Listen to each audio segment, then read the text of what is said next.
Ericsson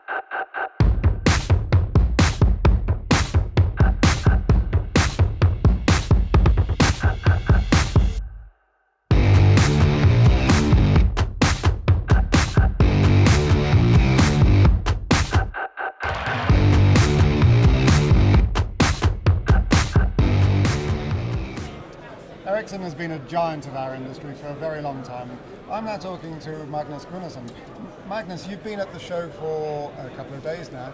What sort of trends are you observing in the connected car space here at CES 2018?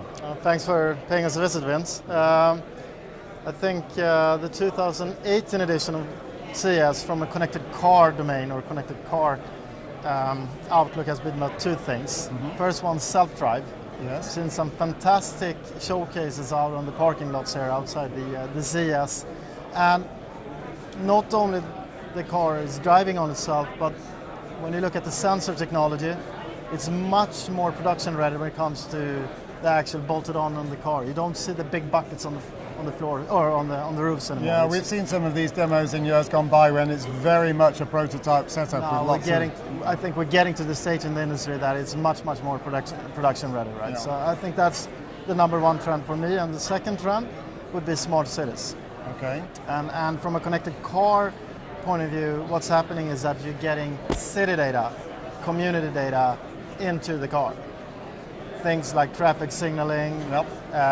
things like alerts, Yep. which obviously make the driving, self-drive or not, more safe, more efficient, and more convenient for the driver. So I think that's the two foremost trends for me, at least. So these are the things that we're seeing from the outside. What are Ericsson's messages at CES? I think we are a little bit mirroring those two trends to a certain extent. Obviously, from the greater Ericsson Group perspective, we are very much pushing our story within 5G, Yes. IoT, and cloud.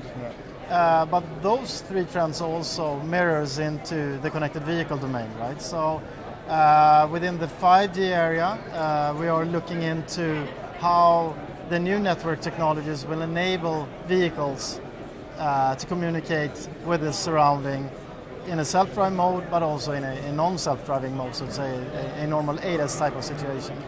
We are also connecting cities. Yep. I think it was 1.5-2 days back at the start of CES, we communicated and launched our initiative with the city of Dallas in Texas, whereas we're now connecting the city of Dallas transport information. So road signals, Yep. Traffic lights, and also overlooking a little bit on how to orchestrate that data.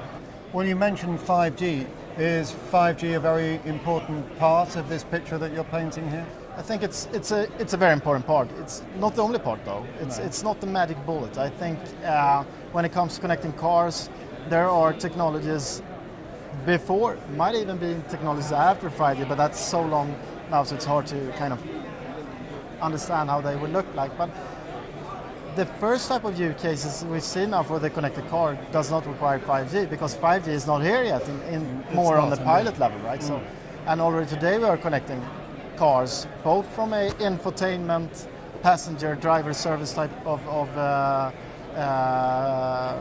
service we're providing, or also the safety related cases where you see, for example, road hazard alerts or slippery road warnings, which might come handy here in Las Vegas. It's been very handy here this week, yes, absolutely. No, but it's, so, yeah. Are there particular elements of the 5G technology that will bring benefits in this area?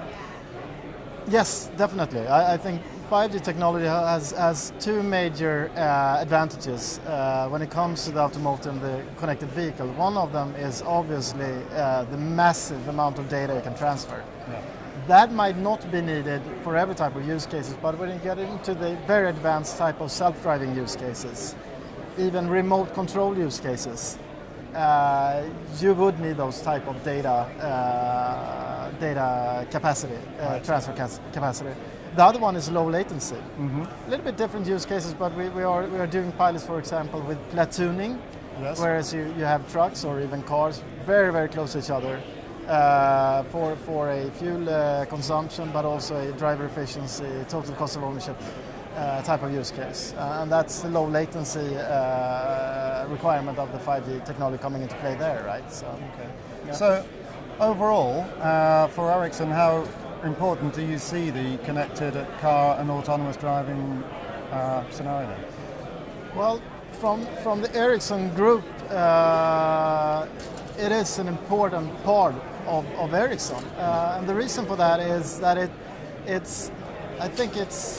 I'm talking a little bit for myself, being in connected vehicle myself, but I think when it comes to IoT, the IoT use case that is, at least here at CES, synonymous with the future is the car, right? Mm-hmm. The connected vehicle. Indeed. So wherever you go, whatever booth you're in, you would mention IoT and you would think of connected car, maybe healthcare, maybe indoor lighting, but connected car is very much a forefront IoT case. Yes. Therefore, it's important for Ericsson because we need to build a system to handle this, and obviously we'd like to bring this to our major customers, which is the mobile network operators. Indeed. That are in turn taking this to the market, right? So they are recognizing the importance in the same way that you are, I think. I can't speak for every one of them, but when speaking to a lot of them here at CES and elsewhere, they are very, very interested in the connected vehicle technology that's coming along now in the IoT space, right? So.